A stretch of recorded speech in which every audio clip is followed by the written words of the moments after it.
4 days of this Advent of Cyber to catch up with because I've been at B-sides, so I've not been anywhere near a computer to do any of these. So yeah, we're all playing catch up. So let's go. So what have we got first? So day 9, pivoting, dock the halls. This is Alzerum, so start that. So today's task was created from the Metasploit team at Rapid 7. Because of a recent incident, Santa has asked his team to set up a new web application that runs on Docker. Hey, McSkidy, hey everyone. Hey! How's it going, just a guy? So it's supposed to be much more secure than the previous one, but better safe than sorry, right? It's up to you, McSkidy, to show Santa that there may be hidden weaknesses before the bad guys find them. Did this yesterday. Super cool. Oh, nice. So yeah, note before you start, hey, this task is a bit more complex than what you've seen so far.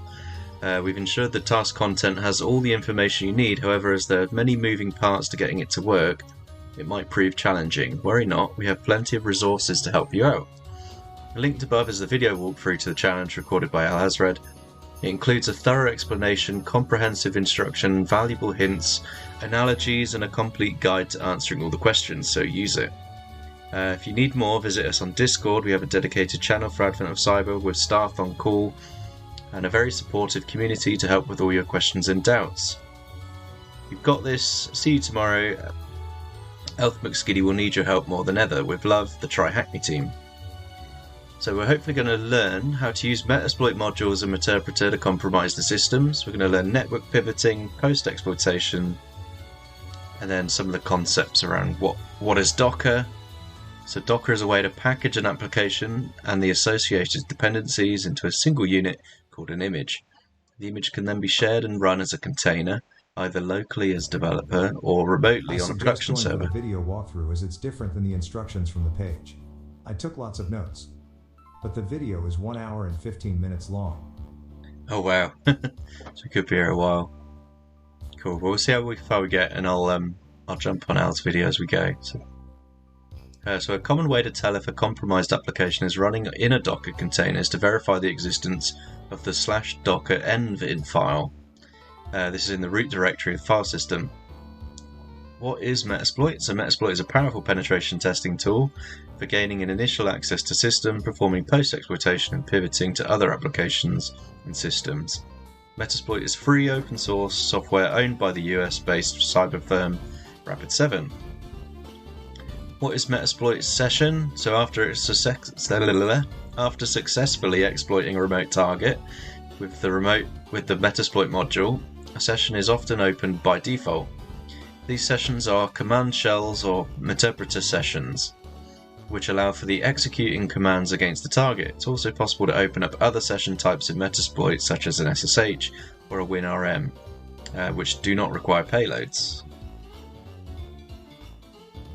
I feel lazy for not doing the rest of the days up until today so far. Yeah, you should feel bad. No, I mean, you should do them when you can do them. I think it looks like the difficulty is ramping up though, so it's a good case to maintain like the days as they come out. Because you'll do what I've done, which is fall 4 days behind. So yeah, the common Metasploit console commands for viewing and manipulating sessions in Metasploit are view sessions. To view the session, you type sessions. To upgrade from the last open session, you use sessions tac. Is that a 1 or an L? It looks like a 1. The next one is game hacking, and that's complex AF. Also from Al. Oh, nice. Interacting with a session ID, so you do sessions tac I and then the session ID.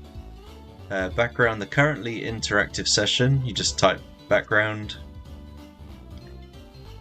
We'll use that more as we go. So Meterpreter is an advanced payload that offers interactive access to a compromised system. Meterpreter supports running commands on a remote target, including uploading, downloading files, and pivoting. Meterpreter has multiple useful commands, such as the following. Get information about the remote system, you do sysinfo. Upload a file or directory, you just type upload and then whatever the file is. Display interfaces, IP config, so that's network interfaces, resolve a set of host names on the target to IP address, useful for pivoting. So if you resolve remote service 1, remote service 2. 0 Ryobyte says, You really don't need to do the session number. Also dash didn't seem to work with the root add.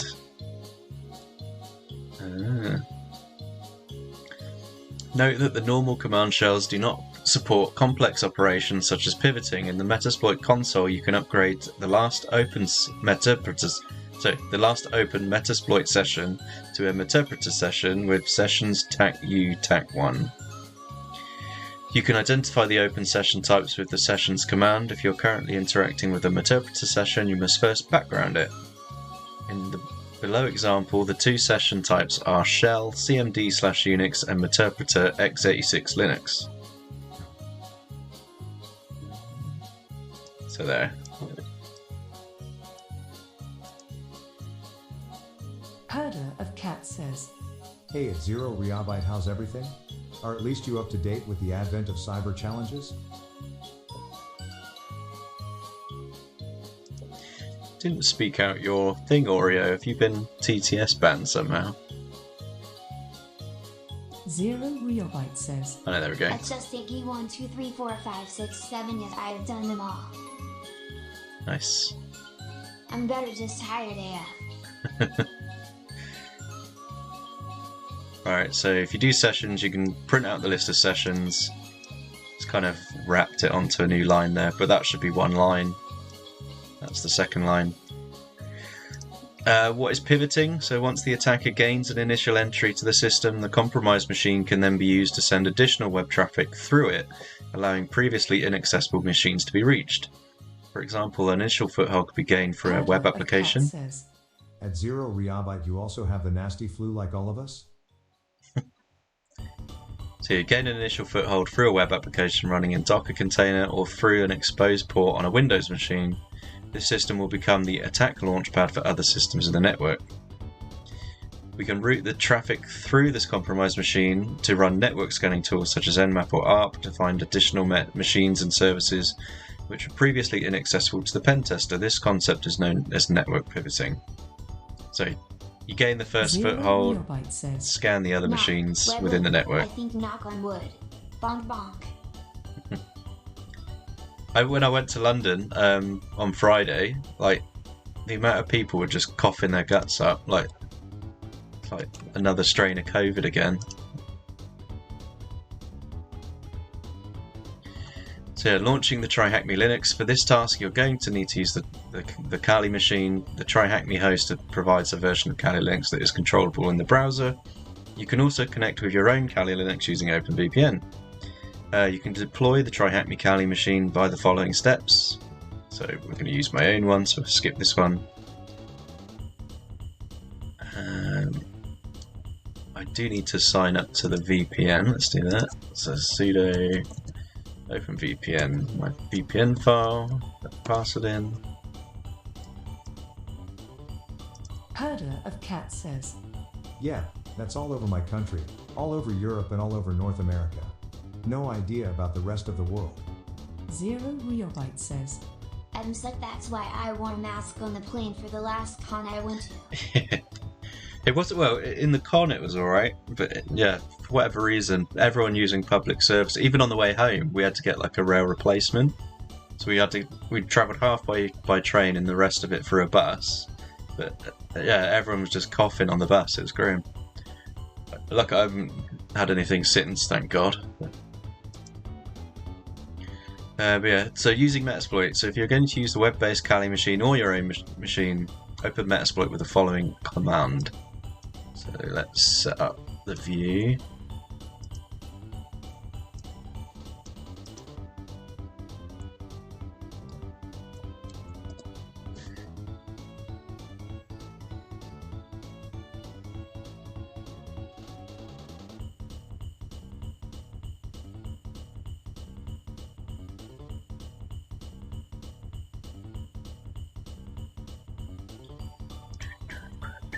Adam's like your immune system must be built different. Yeah, just get coughed on enough until it stops working. That's how it works, right?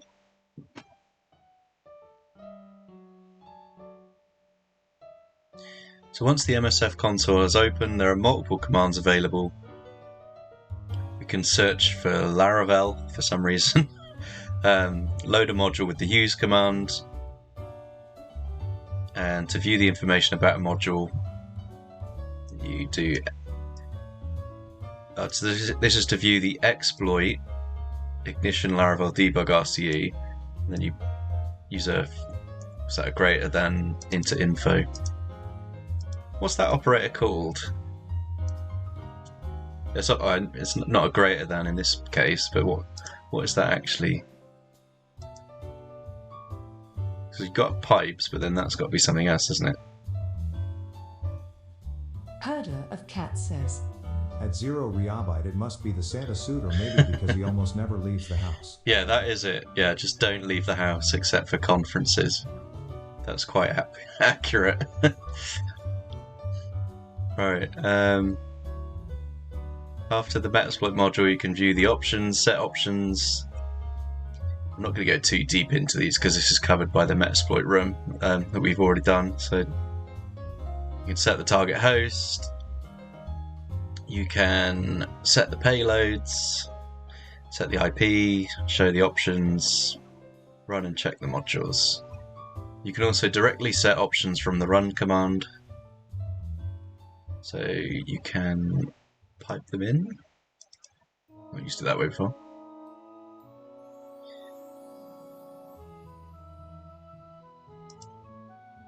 Oh no, you just do like this massive string. Okay. That's cool, I didn't know you could do that. So you can do like tell it Postgres, supply the username password fields at whatever the attack is. So Metasploit hasn't... just want to add, what you read literally skipped to the end of the challenge. But I didn't want to interrupt. What you read? Oh, okay.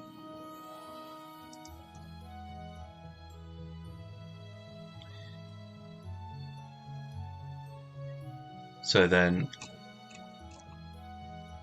here's the challenge walkthrough. Okay, so let's just finish up what Meterpreter does. So using Meterpreter to pivot. So using it as it has an internal routing table that can be modified with the route command. This routing table determines where to send the network traffic through, for instance, through a Meterpreter session. This way we're using Meterpreter to pivot, sending traffic to other machines on the network. Note that Meterpreter has a separate route command. This is not the same as the top level prompt route command described below. If you're currently interacting with a Meterpreter session, you must first background it. So you do root, add, remove, subnet, mask. Okay. I've never used Meterpreter for doing proxy, so this is going to be new. SOX proxy is an intermediate server that supports relaying network traffic. But Al's walkthrough is much better and easier to understand than this. Cool. I just want to do like a review of the content first, and then all the supplemental stuff we'll get to as we need it. So you can run a SOX proxy either locally as a pen tester's machine via Metasploit or directly as the compromised server. In Metasploit, this can be achieved with the auxiliary server SOX proxy module. Tools such as curl support sending requests through the SOX proxy server via the proxy flag. If the tool does not natively support an option for using a SOX proxy, then proxy chains can intercept the tool's request and open a new connection and route the request through the SOX proxy instead, for example with Nmap. It basically teaches you to use Metasploit as a SOX proxy. Cool. So then, challenge walkthrough. So is this going to walk me through the whole thing, or should we just skip to the questions? Deploy the attached VM, wait a few minutes, what ports are open? So let's grab a new terminal. Rust scan 82, 172.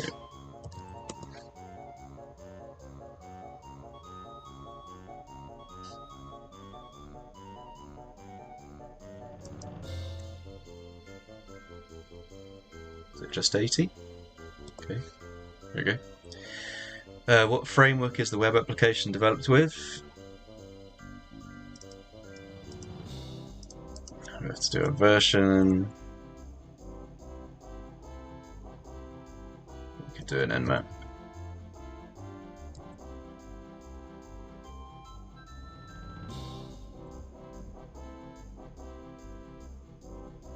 SV.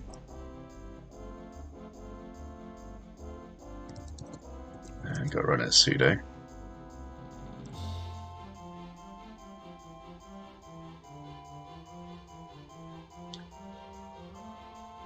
It's I not missed that it. straightforward. Commands from the material aren't the best. That's why I said that Al's walkthrough is much better in this case. You'll hate me for saying this, but I'll let you mauled. Hugging face. Cool. No, I will jump to Al's thing as I need it. I'm just going to see how far I get first. So this one's running Apache. Probably could have guessed that just from the number of stars it wants. So on HTTPD.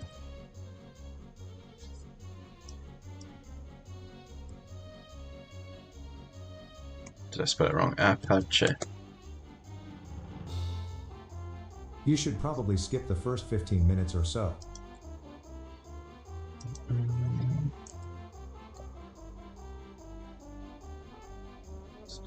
10.82.72. And play it at 1.5 speed at least. Just zoom through it. Right, so actually it's not wanting the server version, it wants the framework that's running on it. So we could do that with a Wappalizer, get the framework that way. Or we could just read it off the screen since it's being printed. That's what I did. Worked like a charm. So Laravel. If I can spell it right, there we go. What CVE is the application vulnerable to? So that we need to do a scan. Should we do this with Metasploit? So we could use...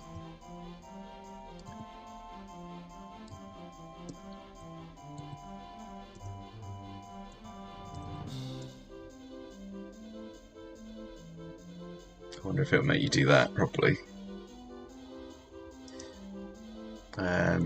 What's the scanner? We've got search, scanner. Search for a Metasploit module, maybe? Yeah, that's... Thinking out loud.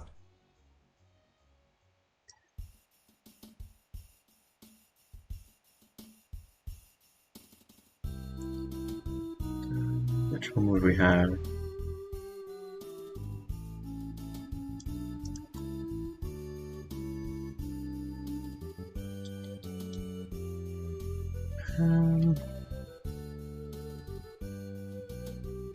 Maybe just Laravel 8. Question mark.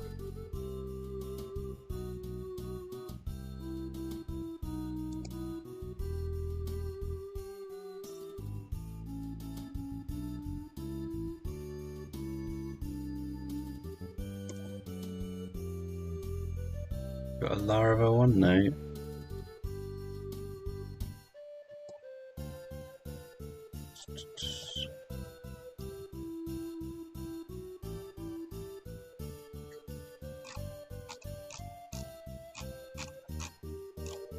Love the Christmassy background music BTW. It's like Christmas themed video game music.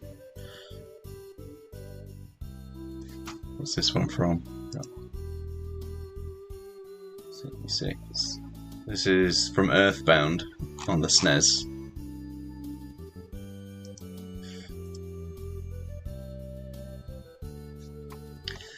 It's literally search Laravel. Yeah, I did. Oh, I got the search Laravel. So we found that one, but that's the exploit. I want to know how you'd find that.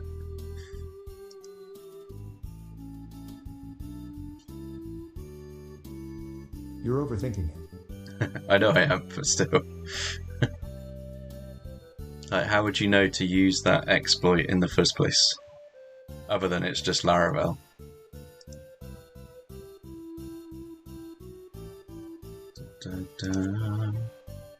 What if we do info? Unix, HTTP, Laravel. Scanner on authors? Yeah, so this should tell us the CVE, at least the info page. Keywords. Maybe not. Oh, there we go. Yeah, so there's...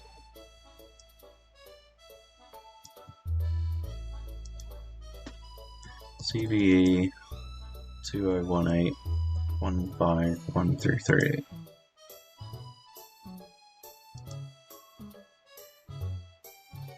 No?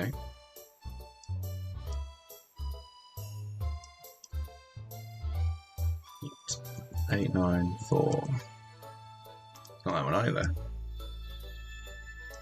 Right, let's check out the hint. Oh, brilliant.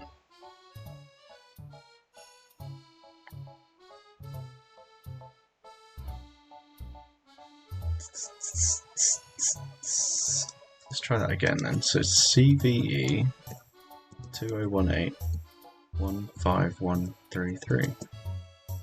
Right.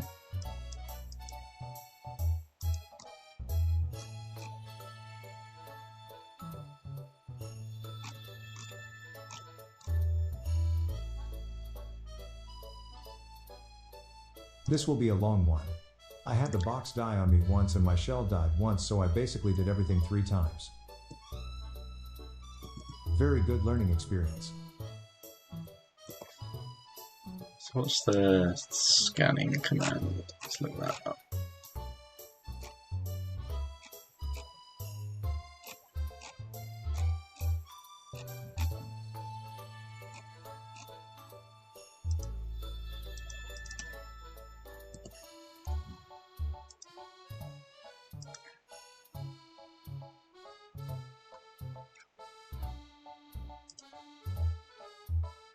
Right, so let's try that one. So clear all this nonsense. Let's use auxiliary scanner HTTP web vulndb. And what options does this have? Our host set our host to 10.10.82.172. What else do we need? We need vuln CSV.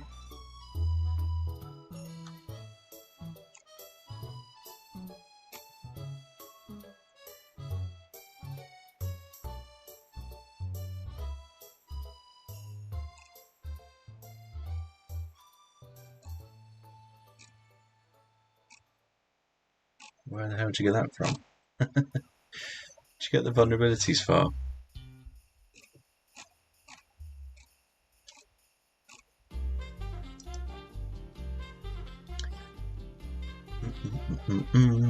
Right, let's see what Al did.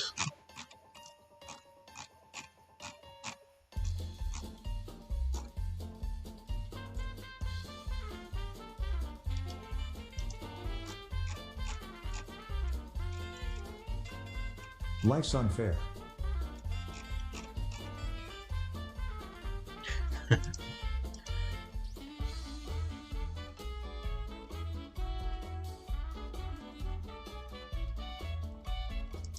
Get $250 free credit today to get started. Sivo, the cloud-native service provider. No! This new £69 powerful heater can heat any room in seconds without I don't the big give a electricity shit. costs. Here we go. Pivot. Pivot! Pivot. I think it's one of Al's best videos ever.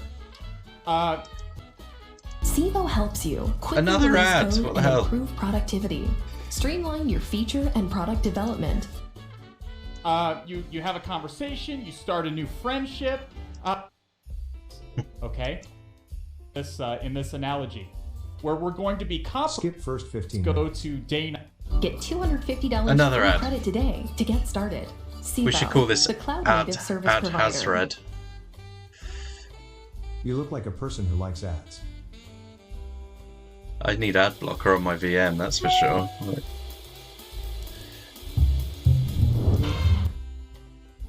Day 9, pivoting, dock the halls, and let's click start machine. Okay, this is going to start up. You guys You can have the see. video Perfect. timeline in the comments All underneath right. the video. So, as we frequently do. Oh, by the way, you're definitely going to want to make a note there's only of two- your IP two address points. up here. 10.10.116.11 for me. It will be different for you. Make sure you make a note. And this is the only port we really need to see. So we see that it is an Apache. Yeah, we got that far. Except for the most dedicated. So most web developers will use frameworks like these. That should always stick out to you. So we'll just look for Laravel 8 and see. Okay, so he used search exploit. So that's not even in this tool. So that's here. So search exploit. Laravel 8. So these are possible exploits in the what's it called? Exploit DB. And then we know the version because it's there. So 261.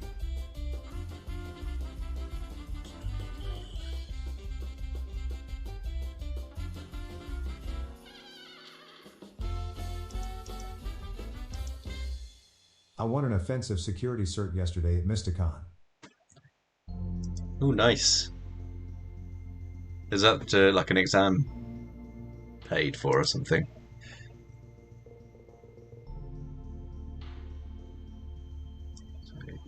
It's not going to be the cross-site scripting one, is it? It's going to be... I love how he's got totally different ones to me. How does that work? What exploits are available for us. It looks Just like like I a voucher. spelled Laravel wrong.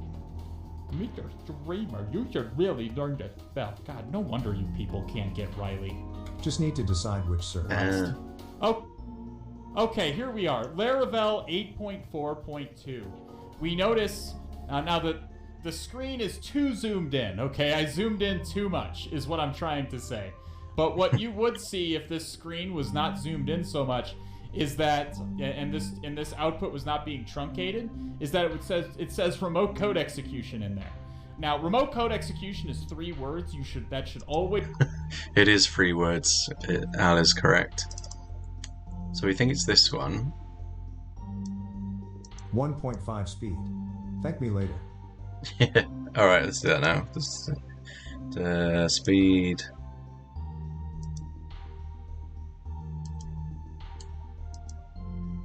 And let's go. I've got it here in the list. No.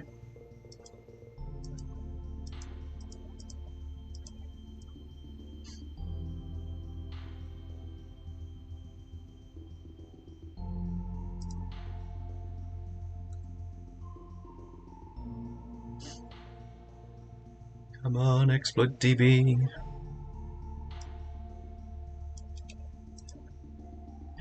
So, I'm searching here for that.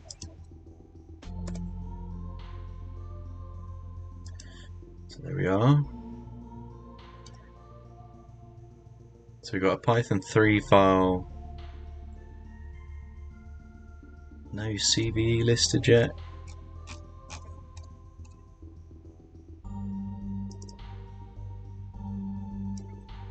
So let's go into this.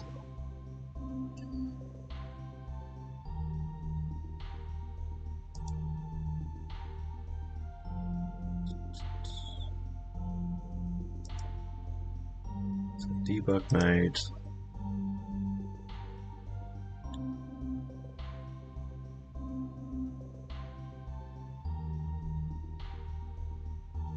So this is the security advisory. Hopefully they've got the CV they were awarded for it.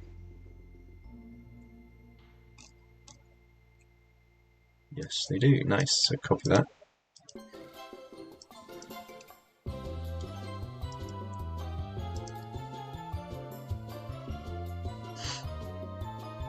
Submit. Hey, so it is this one. And Watch Al's video. He'll explain why you search for what you search, where to see the CVE, the entire thought process. Basically everything you asked. oh, cool. So let's make CD documents THM advent of cyber and make a directory for what day is this? Day 9.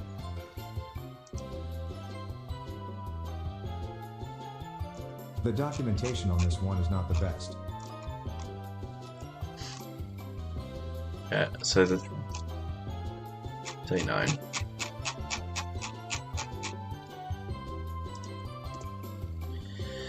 So CD day 9. So I'm going to want to copy this exploit because we're probably going to need that in a minute. Usually the documentation is better than the video, but here it's the other way around. Well, I just want to see how far I get. I'll rely on the videos and the docs, like, as I get stuck. Oh, wrong one.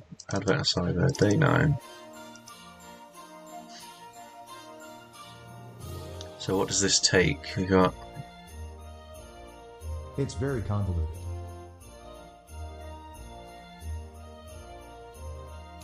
Trust me. Oh, I trust you. I just still want to come to things as I need them.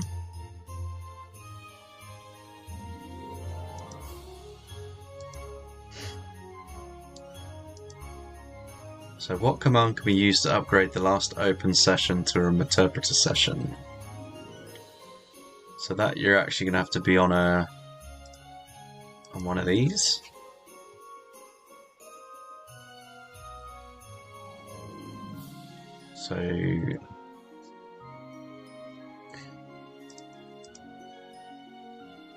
So how do you use that exploit? Because that wasn't in the list, unless I can update my MSF like vulnerability or exploit directory. Sessions U-1. It's in the documentation.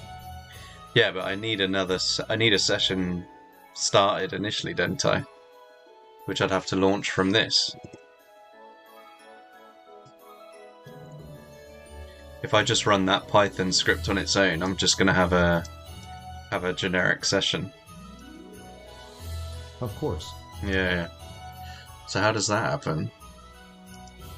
Stick out to you in this line of work. That means that we can force the web application to execute code on our behalf. Oh, there's which no is captions. Obviously a very serious vulnerability, especially if it's executed from an unauthenticated context. Now, what we're going to be dealing with has a whole bunch of different payloads you can use for all different platforms. We want to see if there's a Metasploit version of it. So we can do search. We can search all of Metasploit's modules with the search command, and the keyword we're going to use is Laravel. You first need a Spelled it session correctly before this you time. upload. Splendid. So again, So yeah, we did that. So we did this bit. So search Laravel, and I've only got the one exploit, so I need to update my exploits. So let's exit.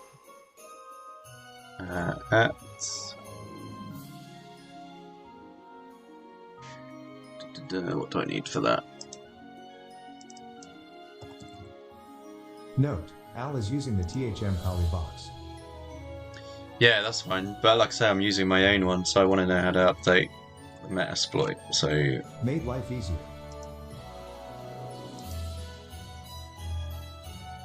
update database.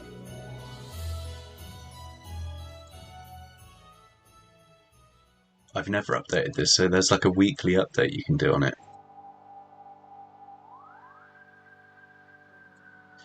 Well, that's Metasploit Pro. That's not what I want.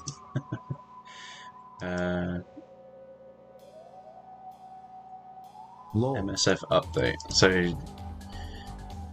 I just need to do MSF update is no longer supported when using. Please use. Okay.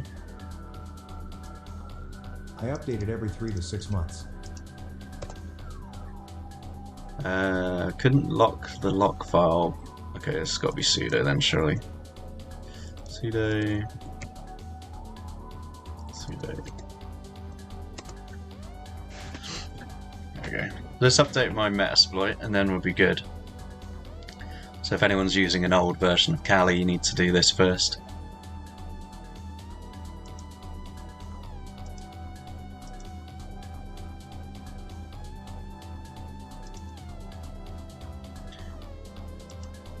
Now we wait 5,000 years. Yeah, that should be too bad.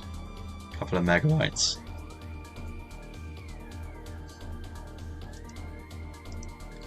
So yeah, so hopefully we won't need to learn the syntax too much because Metasploit should take care of that for us. But yeah, you essentially run the exploit, tell it where that website is, and tell it where the log file is for some reason, and then the command you want to run.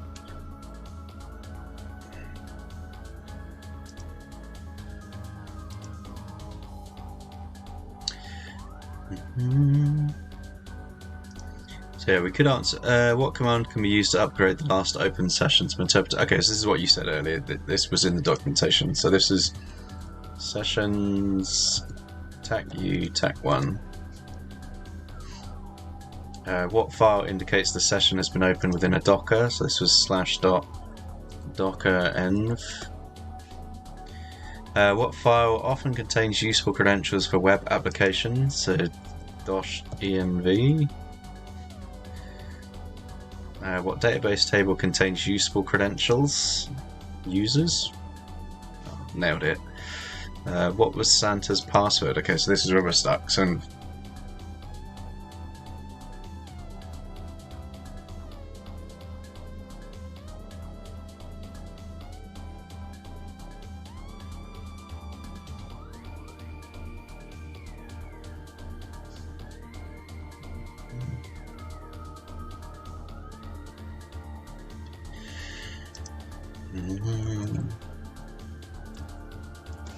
show you guys what I was up to at the weekend anyway while we're waiting.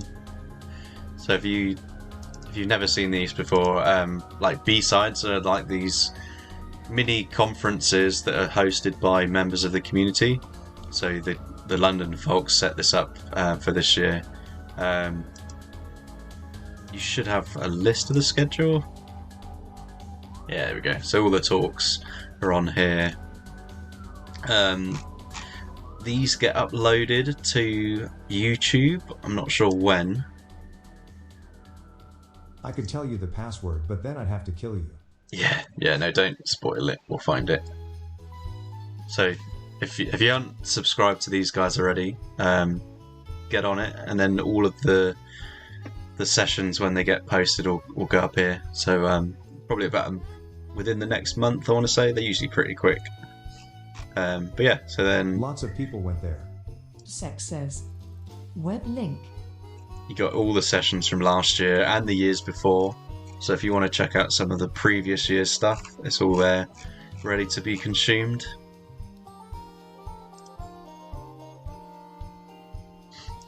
Right, and with that, we're up to date. So let's get MSF console back up.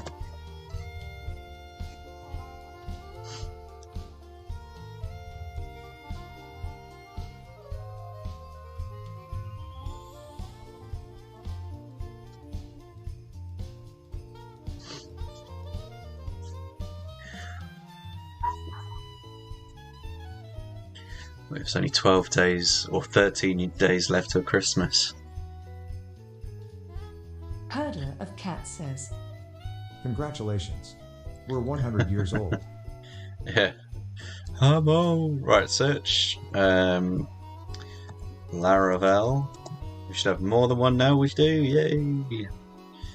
So we can use exploit multi PHP ignition, show the options. So we need to give it our host set our hosts 10.10.82.172, and it's got port number, it's got the target URI,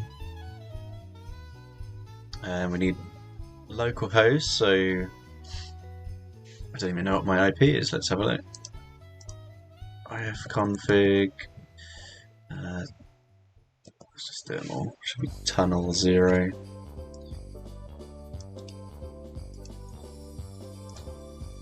So set L hosts 18 days until New Year's Eve and 12 or so until Christmas. What a year. Glad it's over. Oh, it wasn't that bad. Did you mean L host? Yes, I did. Alright, so there's the local host. So if we do show options again, we've set these are now showing data because we've entered it. So then we should just be able to do run.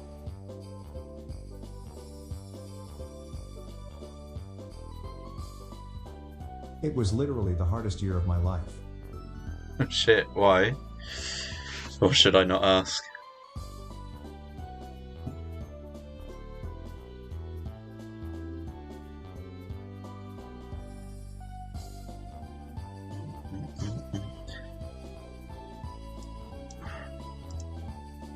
So what was that? Target is not vulnerable. I beg to differ. So what have I done wrong?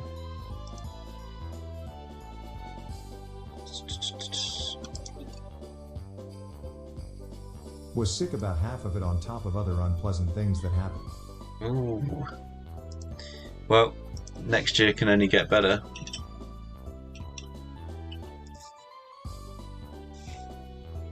Or it could get worse. There's not much you can do about it, is there really?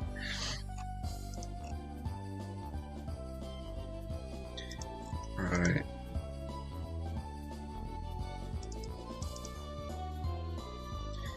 So why did that not work? Did I put completely random thing in there? 172, so that's correct. No.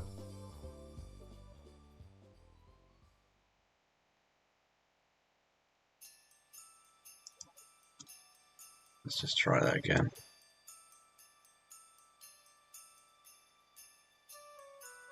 Exploit aborted due to failure, not vulnerable.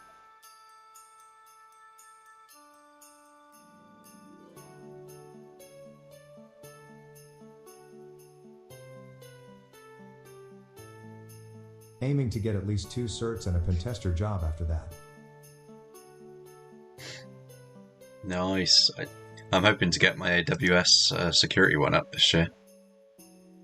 But yeah, then after that I might go for OSCP, but I definitely need a lot more training on that front. So We're zoomed in very far, so the formatting is doesn't kind of this messed work? up, but I think it's more... It's in file put contents. These are PHP functions, if you're curious. This is exploitable on sites using debug mode with Laravel before 8.4.2. Now, if you remember correctly, going back to our... How do I see Firefox? ChatGPT gets that cert all by itself. Yeah.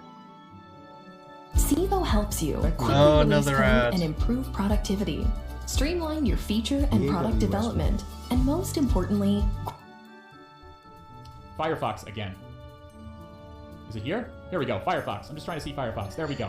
Okay, if you remember, we have Laravel They tried. version 8.26. Really? So that likely is covered by this because it says before 8.4.2. Now, we don't know if Laravel debug or this ignition portion of it is enabled at this moment. Ignition is like a advanced error. Okay? Which hosts do we want to target with our X? There. Is that a little bit better? Okay. So we can do show options here to see what options the Yeah. It scores 80% or so. So what did he do? Check. What the hell does that do? Target appears to be vulnerable. This is where the fun begins. This is indeed the beginning of the fun, my friends. Okay, so now we need to talk about two more things before we can really get to the nitty-gritty of the hacking. We need to talk about targets, and we need to talk about payloads. The target is just the underlying operating system, underlying architecture of what you're exploiting. So you can, if you're on a module, you can see what targets it supports by doing show targets. And we can see for this particular exploit, there's one for Unix in memory, meaning it's not going to drop any files to disk or anything. And there's one for Windows, which is also in memory, also doesn't drop any files to disk. As we saw earlier, our box is Unix-based, so we don't need to change that because it's already set. Now, as far as payloads, we can also show what payloads are supported by the module by doing show payloads. And you see we get a lot of output with this. There are a lot of payloads that you can potentially use. Don't get too bogged down and overwhelmed by these. These are just various ways of doing the same thing. Most of these are just simple reverse we shells. want a One might TCP. be in Python, one might be in Lua, one might be in Ruby, one might be in PHP, one might be in Bash. Some of them are bind shells, some of them are ICMP-based shells, some of them are UDP-based shells. All different shells for all different possible scenarios you might run into. We see the default one that it's trying to use is CMD Unix reverse bash. This is essentially just a bash one-liner, a reverse shell one-liner. This will work just fine for our purposes right now. So all we... Different than what you saw in the documentation. Okay. Need to provide for this is this lhost setting. That's local host. Our host is remote hosts, if that was not clear. lhost is local host. So since this is a reverse shell, our target is going to be connecting back to us. If you... Yeah. So this is... I've done this right so far, so why doesn't that work? Oh. Now it is vulnerable. I've literally run this twice, and it didn't work. Right, so we got our session. Maybe I had to do the check first, but yeah, I don't know why that didn't just run straight out the gate. So... Metasploit has its quirks.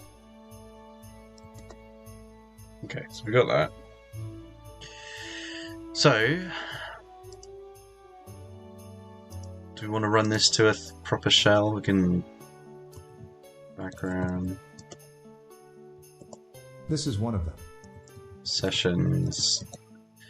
U1...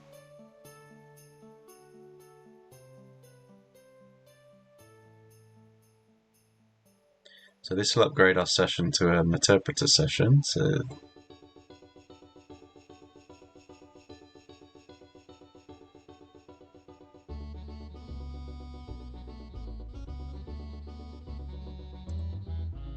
is that done?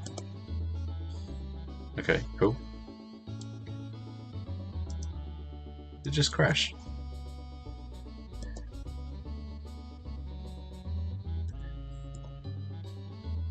That's better. ID, human.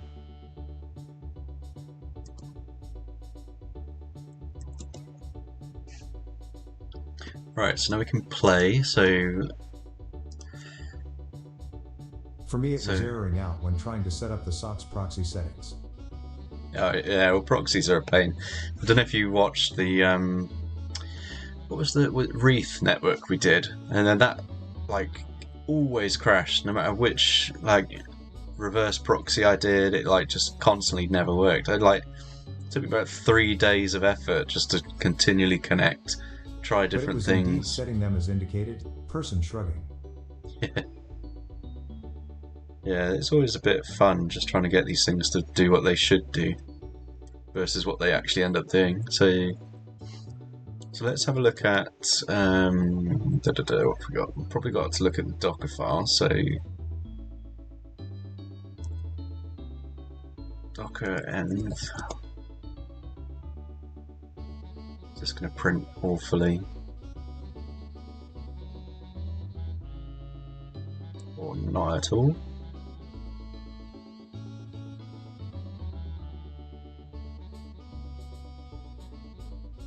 Okay, alright.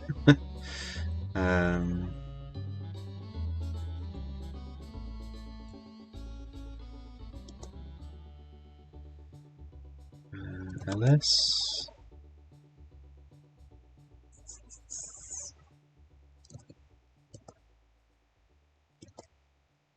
That's better. So then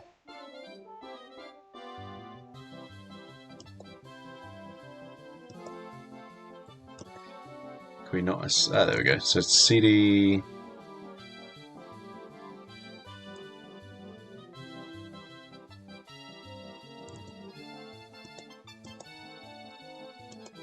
Nothing in home.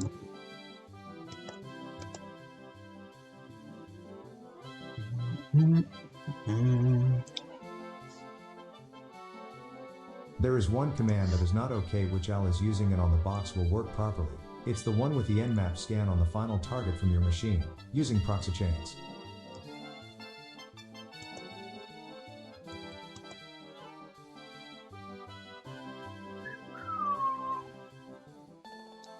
So use the one from the documentation.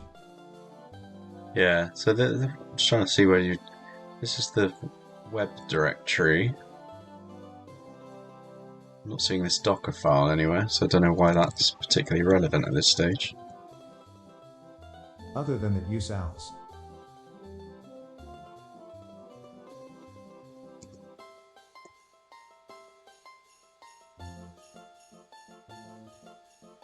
Rat Lost slash... slash.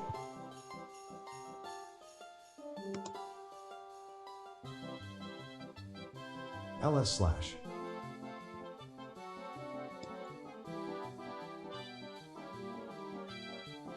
You got broken it.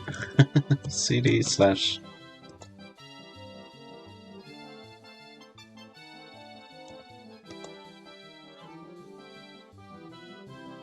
Yeah, we've done something screwy.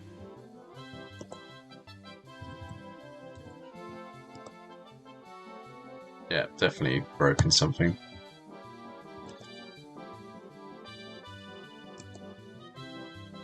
Yeah.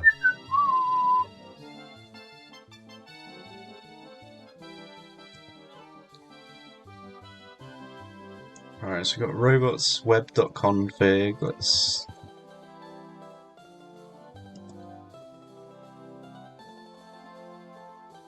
So webs.config doesn't have anything interesting.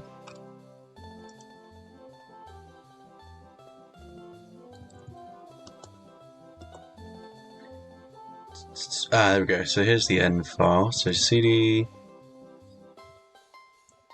cat.env. So here we've got all the possible credentials. Like, these are environment variables for the application scope. So you've got a shitload of stuff here.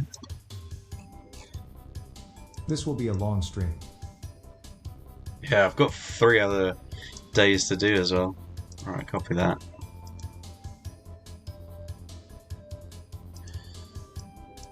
These are literally the credentials. So, go away. File, save as.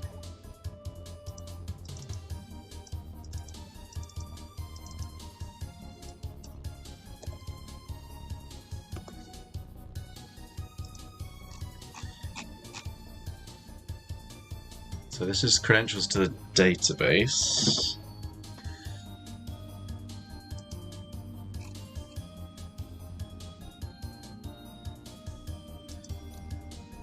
I think voice commands don't work in Atom or Sublime. Yeah. So there we go. So DB connection.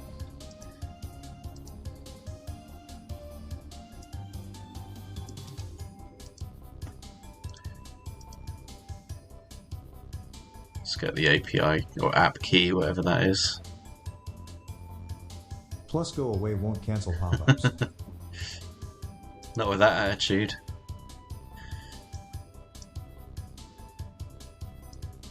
That's a load of nonsense.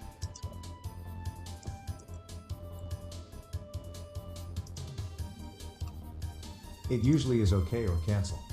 Lol. Right, so we need to log into the database somehow and start digging into that. So Postgres SQL.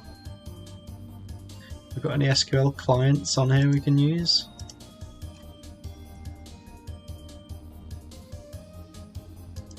What's our use for it? Refer back to our... Basically, all the reverse shells will use this.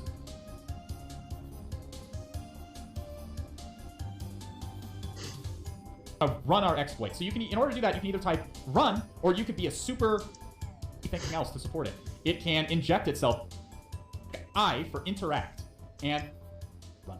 Okay? So what can we do from inside of this Docker container? Well, we, as penetration test, This is where you watch the video but of the if we wander explanation. on over to var This is a super cool one too. and we list in here, we see there's this .env file here that defines a set of environment variables for Laravel to run with. So we can take a normal Linux machine would have, because again, we are inside of a container. However, knowing what I do about containers, I know that typically the host, as in the host that's actually running these containers, there is one actual machine that's running all these little fake containers, and that host is typically located at IP address 172.17.0.1, at least relative to the container. So we can try and ping this. I don't think ping is... Okay, so he's resolving.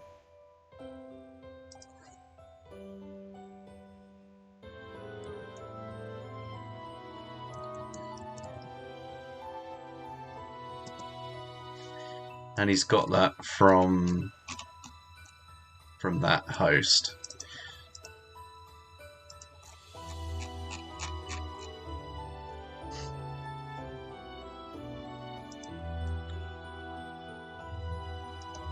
present, but we can try it anyways.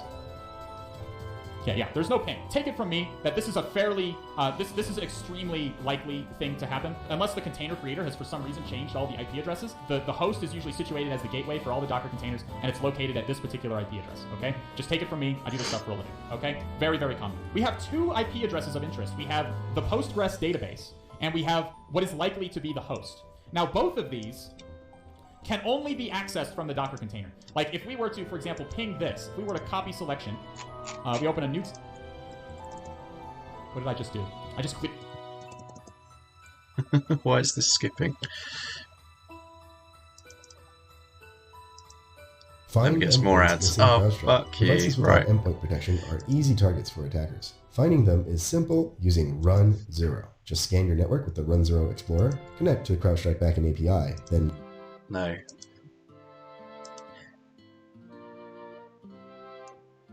An ad is following probably. I don't want Adblock Plus. Adblock. Ads seem to love you. I know, right? I've got like 20 so far.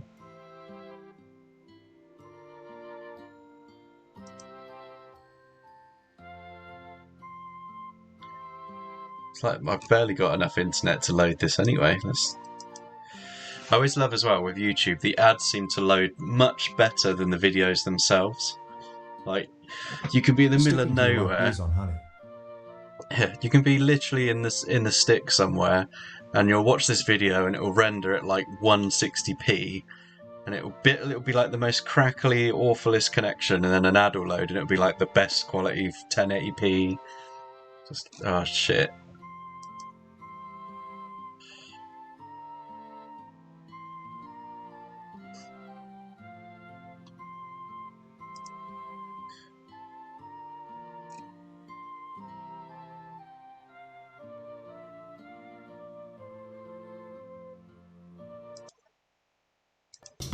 Wouldn't know I usually have 4G everywhere I go.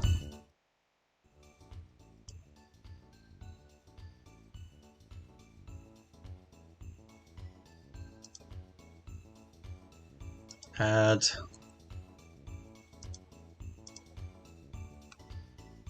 Alright, let's see how this works. What did I just do? I just cleared the terminal. Okay, at least we did...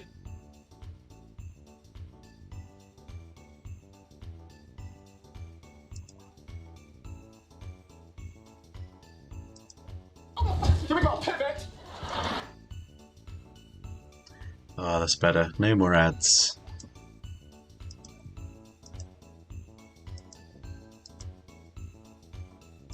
Interpreter can help us out with that. We can exit out of our shell here, and we can use the resolve command to use the box's DNS server to resolve It's gone this to domain. like And we see that it resolves to 12. IP address 172.28.101.51.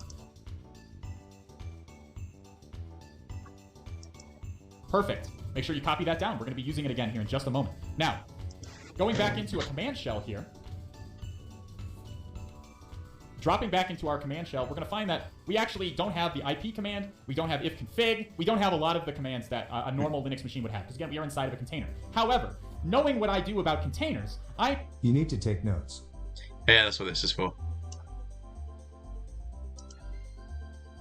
know that typically the host, as in the host that's actually running these containers, there is one actual machine that's running all these little fake containers, and that host is typically located at IP address 172.17.0.1, at least relative to the container. So we can try and ping this. For a moment there, I don't I think swore ping I is saw a present, black but we cat. can try it anyways. Where did you see a there's black no cat? ping. Take it from me that this is a fairly, this is an extremely likely thing to happen, unless the container creator has for some reason changed all the IP addresses. The host is usually situated as the gateway for all the Docker containers, and it's located at this particular IP address, okay? Just take it from me, I do this stuff for a living, okay? Very, very common. We have two IP addresses of interest. We have the Postgres I can't see database, one. and we have what is likely to be the host. Now, both of these can only be accessed A from the very Docker social container. black cat. Like if we were to, for example, ping this, if we were to copy selection, we open a new... What did I just It's do? staring at I just me. cleared the terminal. Okay, at least It's we didn't... looking into whatever. your soul. I just-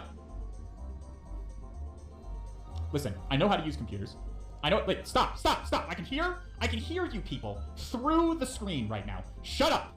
All right? We're going to click on new tab properly, as if I know how a computer works. There we go. We're going to zoom in a little bit so that you people can see, okay? And we're going to try to ping this IP address. Can't let you do that, Starhawk. Cool. So, bigger cat will put you down. I know you want to get outside, don't you? Just let her out.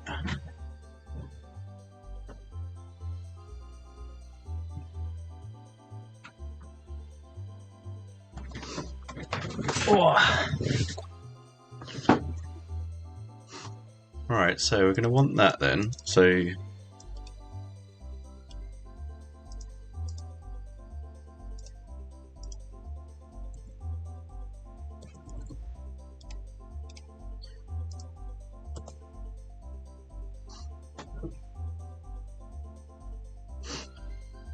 we ping it. Tibbs is live. Hoping on there for a bit and calling it a day. Cool, Norris. I've got cat hair all over my face now. We'll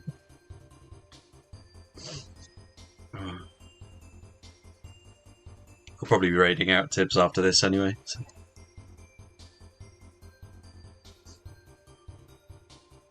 Take care. Vulcan salute. No worries, dude. Thank you for popping by. Yeah, what cat? What cat? So we can't reach it. Ping is not getting any replies. This is an internal IP address. We're not able to reach it from our Kali machine. And I could demonstrate that we can reach it from this host, but of course, ping is not present. We now want to leverage our access to Johnny to access other hosts on the network. We have two other hosts on the network, two other Rileys, if you will. One is the likely host, the actual host that has the Docker containers on it, which is where we want to end up, by the way. We want to compromise the actual machine that is running these containers, not the containers. And we also want to access the Postgres database because it could have sensitive information in it, such as user credentials, okay? So keep that in mind as we go here.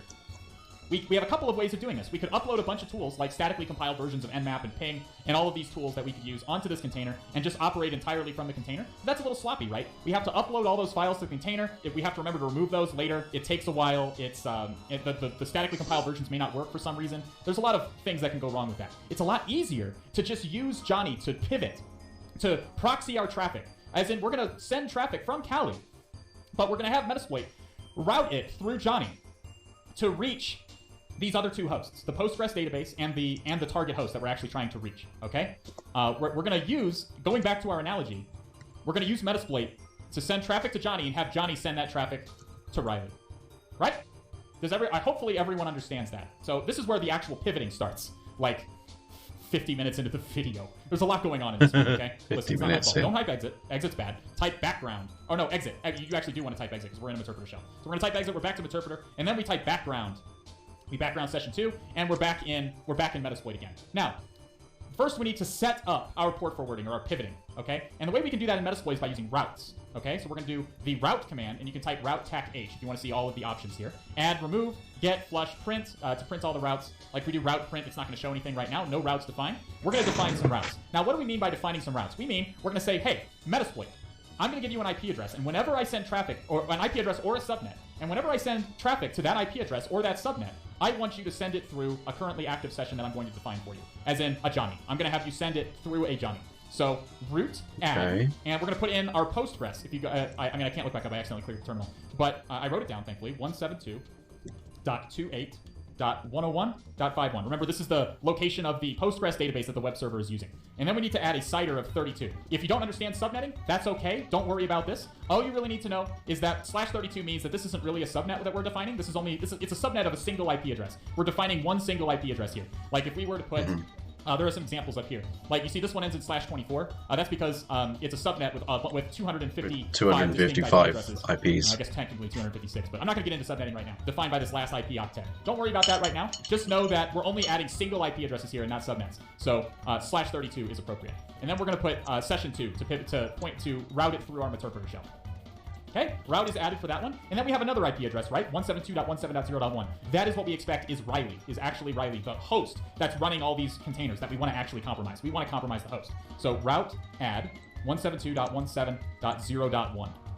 Again, with the /32, because this is just a single IP address and not a subnet. And we add a 2 to route that through session 2, the interpreter session as well. Okay, so now we can do root print just to double check our work. And we see that we have two IP, that whenever traffic is sent from Metasploit to this IP address, Metasploit is going to automatically send it through this session. And whenever it sends it to this IP address, it's going to send it through this session as well. Okay, hopefully. Cool. I don't know how you would know to do that without following Al's video. So.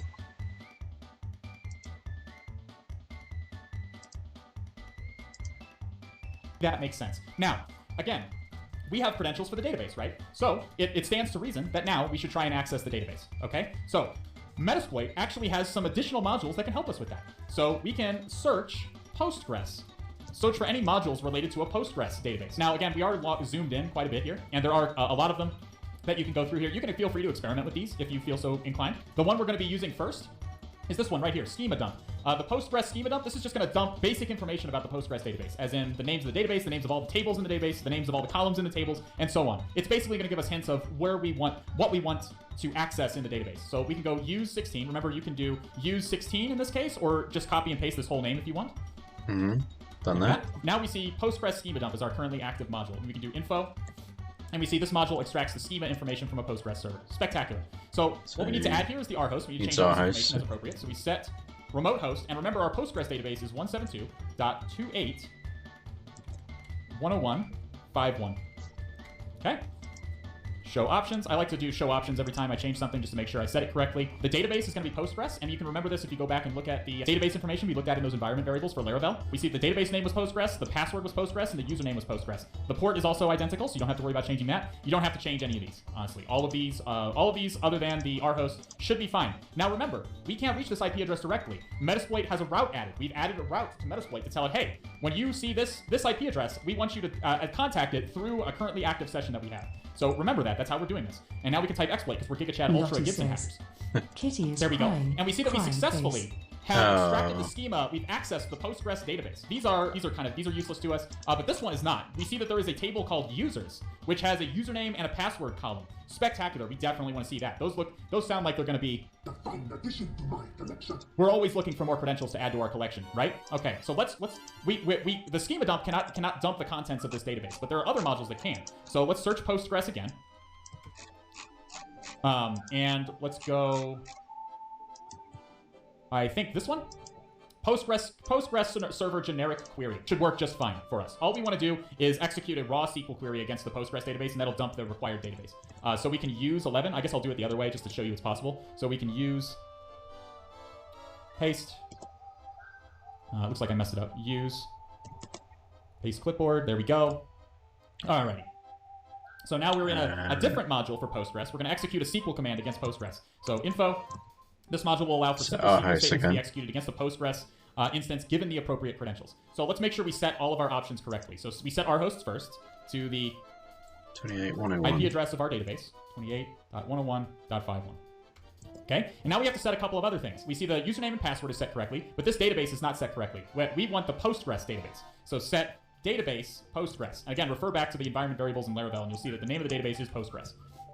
All right, and we see that the default SQL statement that it's going to execute is just select version, so it's going to get the SQL database version. So we type exploit, we correctly get the Postgres database version. Spectacular. So now we just need to modify the SQL query that we're executing. So we're going to set SQL select star from users. And that's got to be in. We're basically just telling Postgres, quotes.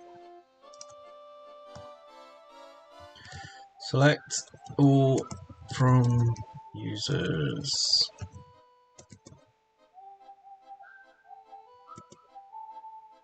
Oh, didn't like that.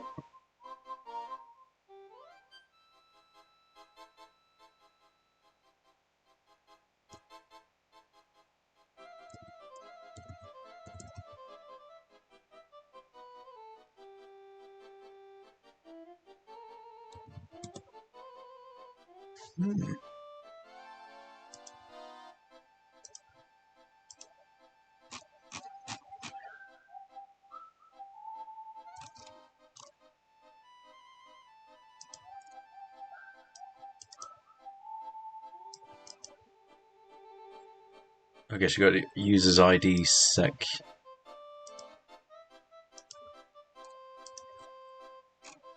No, ID.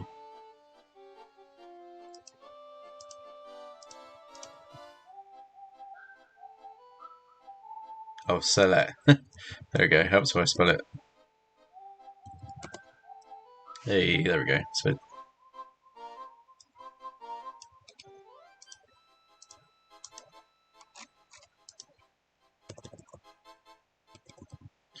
So that's the DB dump. We've got the password, so copy that.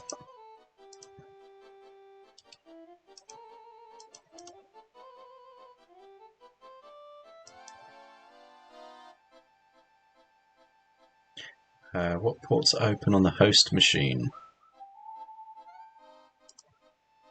So that we're actually going to have to do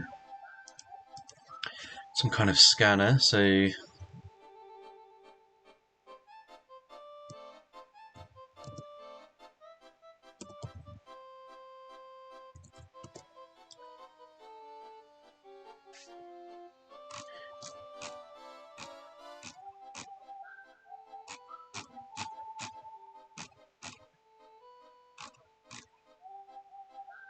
auxiliary scanner.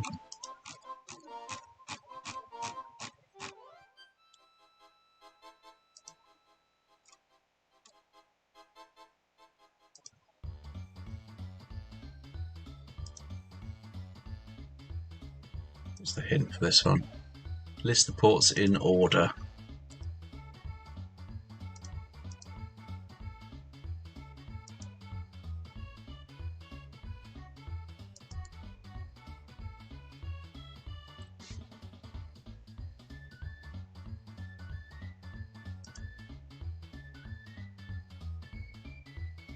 The routes that we added. So if we remind ourselves what those are, these are the routes we currently have added. Now we want to get to the host. We want to get here. We want to finally get to Riley. So in order to do that, we need to scan Riley's ports. We need to see what ports Riley has exposed. Riley's ports are what's really interesting to us. So what tool do you use for that? So how can we do that? Well, we can use Metasploit to set up what's called a SOX proxy. Okay, a SOX proxy is going to allow us to send traffic just from our Kali command line over here through Metasploit. Metasploit is going to automatically route our traffic through Johnny for us and to Riley. Obviously, I've shown you how to run auxiliary modules with Metasploit, and you can do a port scan of Riley this way. But I think it's more valuable to show you that Metasploit also has a SOX feature, since the focus in this module is on pivoting, and I want to show you as many functions related to that as possible. So if we search SOX, we see that Metasploit has an auxiliary module called SOX proxy. Okay, so we can use 0, and we can get some info on that module.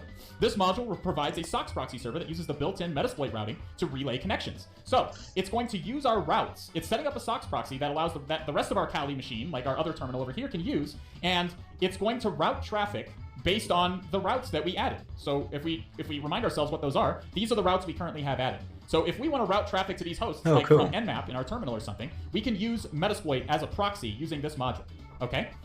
So let's go show options to see if we need to change anything. That's pretty powerful, yeah. So show. I like to use port 1080 for my SOX proxy. You can use whatever port you want. Just make sure you make a note of it, because we're going to need it here in a second. And that's about it. You can just run it. Just run it. There we go. So you can see that it's running with jobs. All jobs that are running in the background can be accessed with the jobs command. They can be killed with jobs -k. Like if you wanted to kill your SOX proxy, it would be jobs -k1. But don't worry about that now. We want it running.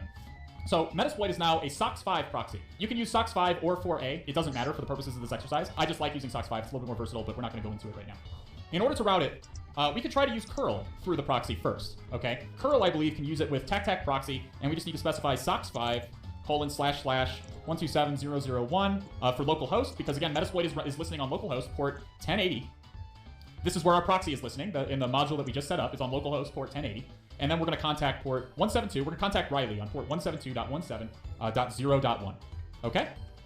And we see, alas, we can access a web server on 172.17.0.1. Splendid. And just to demonstrate to you that the SOX proxy is routing that, if we just try to curl that IP address, we get nothing. Because this is an internal IP address and Kali doesn't know how to reach it. But it does if we're telling Kali, hey, Metasploit is listening with a SOX 5 proxy at localhost on port 1080.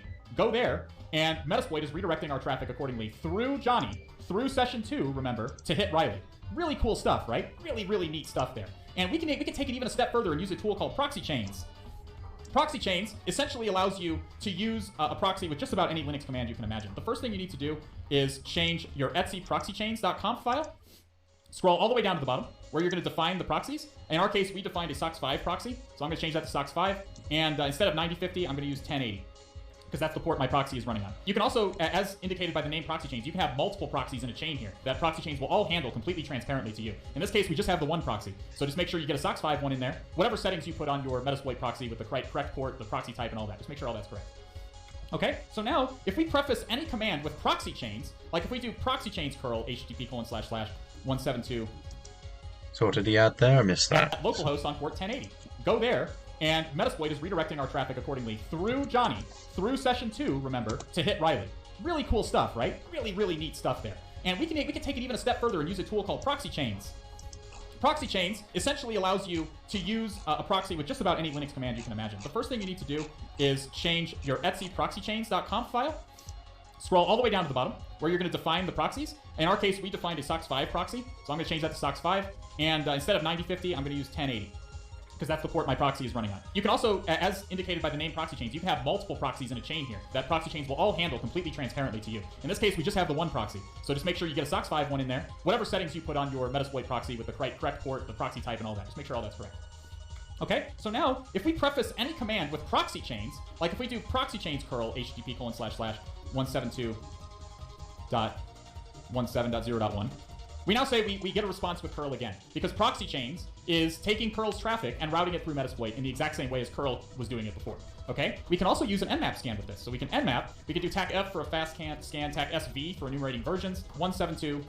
Oh, we also have to do tac-st for a full TCP scan, or it's going to behave strangely through a proxy, and tac-pn. ICMP traffic cannot go through proxy chains, so you need to turn off nmap's ping in order to use it. So it's going to be 172.17.0.1.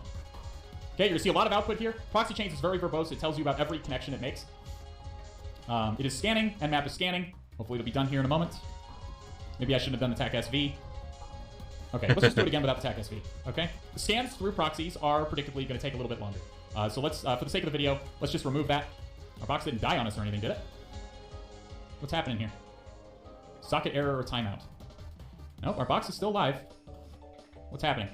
Something wrong over here? Sessions? Okay. Nope, we still got a sessions. Our sessions tac I. So that we can answer. So we can do 2280. It looks like we may have lost our interpreter shell. I mean, it's not communicating with us at the moment. Of course not. I'm recording. What is the root flag? Operation timed out. Stupendous. Background. Do we still have this session? We still have this session. Okay. The box is still working. There's just something wrong with our interpreter shell. Okay, we'll do. All right, I'm gonna pause the video. I'm just gonna kill our interpreter shell, start a new interpreter shell, and then change all the routing. So I'm gonna fast forward the video to when that happens.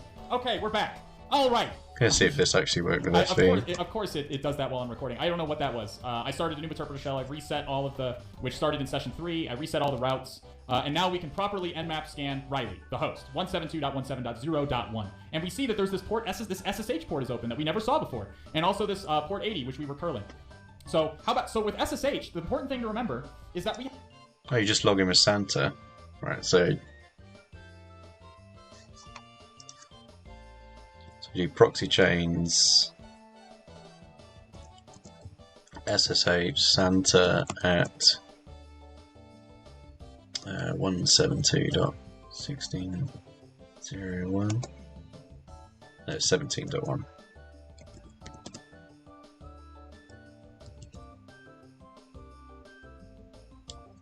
A $$ word. Oh, what else is it? Oh, it's past P4 $$ W0RD. Cool, so now we're logged in as root, or Santa's root, and then cat root flag.txt, is that named right? No. cd root ls cat root.txt. And then we get the root flag.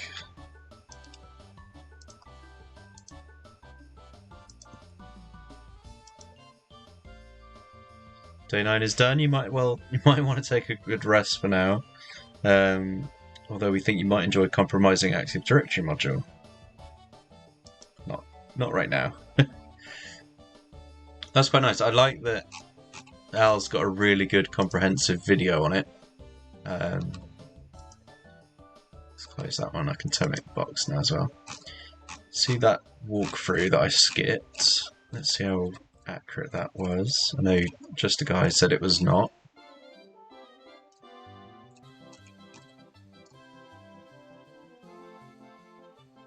Here we go. So challenge walkthrough. Do an mmap scan. You can see that it's vulnerable. Kind of. Where does it say that?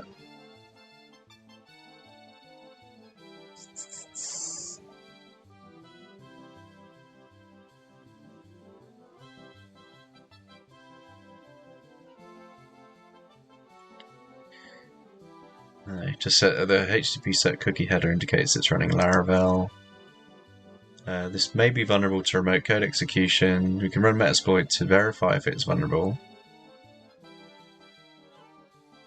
So, set the client timeout to 20 or the check may fail. Okay, so that's probably why my initial one was breaking. In extreme situations where your connection is slow or unstable, you might need higher than 20. That's a really good thing to be aware of. So when using the TryHackMeCali web machine, you should use ETH0 as the L host, or ETH0. Find out what the IP you need to use, open a new terminal IP, enter IP address. Okay, so this is all the same. So now that we confirm the vulnerability, run the module, open a new session, which we did, background it. Upgrade it to Meterpreter. Interact with the Meterpreter session. We can see there are database credentials. You can resolve the host name to get the IP address that we use for attack purposes. As this is an internal IP, we won't be able to send traffic to it directly. Instead, we can leverage the network pivoting support within an MSF-conf. Okay, we can use. Due to the presence of the Docker end file, we see we're in a Docker container. Docker uses a hard-coded IP to represent the host machine. We can also send our root, add it to our routing table for later. So that's where that bit comes in that Al mentioned. And then we can print the routing table to verify. Then you can use the Postgres module to dump SQL, or the schema. And then the other one to run commands. You run the SQL, get everything from users. Further pivot through the network, you can create a SOX proxy within Metasploit. We expose the port that the attacker can connect through, such as curl proxy chains. From the attacker's host machine, we can use proxy chains to scan the compromised host, which we did. With the host scan, you see that 22 is open. It's possible that Santa's reused his password, which is what we did. Nice. Okay, yeah, so it wasn't too bad. So we could have done it without that, without the video, but Al's video is really good, so definitely worth doing.